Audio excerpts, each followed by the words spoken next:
Hey, there's a really curious story in Judges chapter 13 about Samson's parents.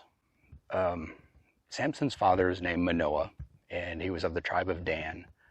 And his wife was, probably out in the fields working. We don't really know for sure. Um, and a mysterious man appears to her and says, "You're going to have a son, and he's going to be a judge of Israel, and he's going to be a Nazirite from birth, so don't drink any wine, don't eat anything unclean." She doesn't ask him any questions. She's probably just in shock. But she goes and tells her husband about it. And the man's gone. So her husband, Manoah, he prays to God and says, "God, if this was really from you, send this man back to us. Let us hear this word again." And God answers his prayer. The man appears to Manoah's wife again in the field. And she says, "Hold on, let me go get my husband." She runs to get him and brings him back. And let me read Judges chapter 13, starting in verse 13. So the angel of Yahweh said to Manoah, "Of all that I said to the woman, let her be careful. She may not eat anything that comes from the vine, nor may she drink wine or similar drink, nor eat anything unclean. All that I commanded her, let her observe." Then Manoah said to the angel of Yahweh, "Please let us detain you, and we will prepare a young goat for you." And the angel of Yahweh said to Manoah, "Though you detain me, I will not eat your food. But if you offer a burnt offering, you must offer it to Yahweh." For Manoah did not know that he was the angel of Yahweh. So Manoah doesn't know that he's talking to the angel of Yahweh here. This is the same person. This is God, essentially, who has come to speak to him, the same guy who came and spoke to Abraham. Remember the 3 visitors, and then went and visited Lot. But Manoah, well, first off, Manoah is no Abraham. He's not of that caliber of individual. He's nobody that God would call his friend, but he is faithful. He does worship the God of Abraham, and he's a good man. He offers to feed this man. He still believes that this is a prophet, not an angel.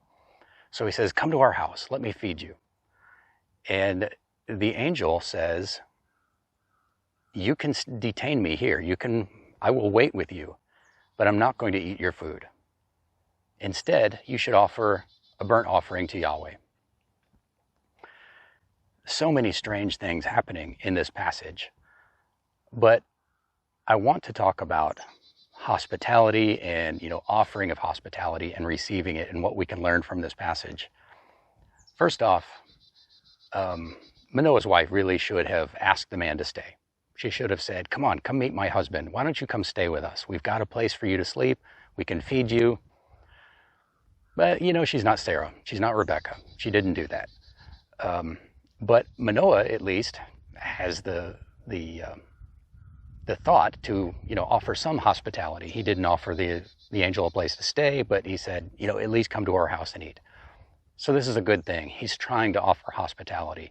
This is a good family that God has picked for Samson, even though they're not perfect. The second thing is that the angel refused the hospitality. Now we know that the angel of Yahweh can eat. There's nothing about his essence that prevents him from eating. He ate with Abraham and he ate with Lot. So why doesn't he eat here? We don't know. The text doesn't tell us. It's not because he's not capable. Maybe he's got something else going on. Maybe he's in the middle of his own wilderness experience. We know that Yeshua spent 40 days in the wilderness not eating, and that was on purpose. So for whatever reason, the angel of Yahweh declines to eat with Manoah. It's okay to refuse hospitality as long as you do it politely and you have a good reason.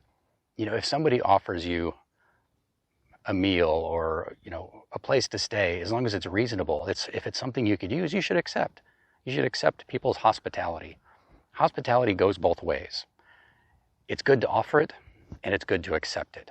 Both of those things show respect and generosity to the other person.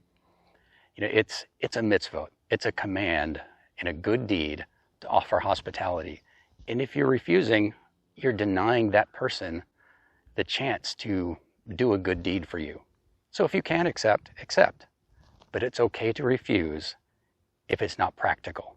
If you've got a good reason to keep going, don't worry about it. It's not a command that you have to accept hospitality. The third thing that we can learn from this is that it's good to also be understanding of imperfect hospitality. You know, the angel did offer to stay with them, at least for a time, long enough for them to offer sacrifice, even though he couldn't eat their food or stay with them overnight. And Manoah, he did not follow Torah's instructions on offering a sacrifice. The angel didn't tell him, offer the sacrifice right here, do it yourself. But that's what Manoah did. He did not travel to Shiloh where the tabernacle was. He did not ask for a priest to come and do the sacrifice for him, which is what God told them to do. He was probably just ignorant of the specific requirements of Torah. He knew about God. He worshiped God. He wanted to be faithful. He wanted to do the right thing. He just didn't necessarily know what the right thing was. And the angel didn't take that time to say, no, Manoah, that's the wrong way. You need to do it this way. He was a gracious guest. That's a really important aspect of hospitality. It's not just important to accept hospitality, but to do it graciously. Yeshua said, if you go and visit a town and they offer you hospitality, if they offer you a meal, accept it. Paul said that if you go and visit even an unbeliever and they offer you something to eat, don't worry about if it's perfectly acceptable. Now, he's not saying that you should eat something that you know is unclean. He's not saying that you should ask, is this pork? That's fine. But also, don't ask, was this bled according to rabbinic standards? Was this koshered with salt? Was this offered at some point? Could this meat have been offered to an idol? If you're not participating in the idolatry, don't worry about those questions. Don't eat blood pudding, don't eat pork and shellfish, but otherwise don't ask a lot of questions. Just accept the imperfect offerings of people who mean well, who are trying to do what's right, who are trying to be good and kind to sojourners and guests in. Just be a good and gracious guest. Offer hospitality and accept hospitality whenever you can. This is Jake Harper from American Torah. Be blessed.